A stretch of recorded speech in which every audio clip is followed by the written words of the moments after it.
নমস্কার, প্রত্যাশা টেলার্স থেকে আপনাদের সবাইকে স্বাগতম। আমি আপনাদের জন্য নতুন একটি ভিডিও নিয়ে হাজির হয়ে গেলাম। আজকে আমি 6 মাস বেবির জন্য একটা নিমা তৈরি করব। নিমাটা লম্বা থাকবে 12 ইঞ্চি, সেলাইয়ের জন্য 1 ইঞ্চি বাড়তি নিব। আমি পিতার সাহায্যে দাগ টেনে নেব, তারপর চকের মাধ্যমে দাগ টেনে নেব। তারপর কেচির সাহায্যে দাগগুলো কেটে নেব। আপনারা ভিডিওটি শেষ পর্যন্ত দেখতে থাকুন।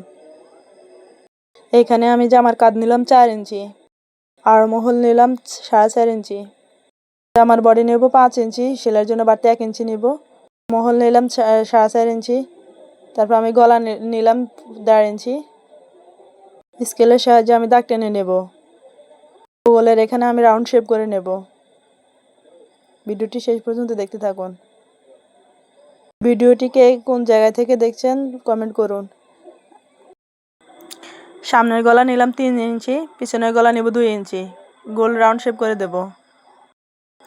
কেচির সাহায্যে আমি দাগগুলো কেটে নেব। নিমা কাটিং একদম সহজ। এই ভিডিওটি একবার দেখলে শিখতে পারবেন আপনি। তারপর আমি বুকের মাপ কেটে নেব। দেখুন, জামার ডিজাইনটা অনেক সুন্দর। বুকের মাপটা কেটে নিলাম। এই দেখুন,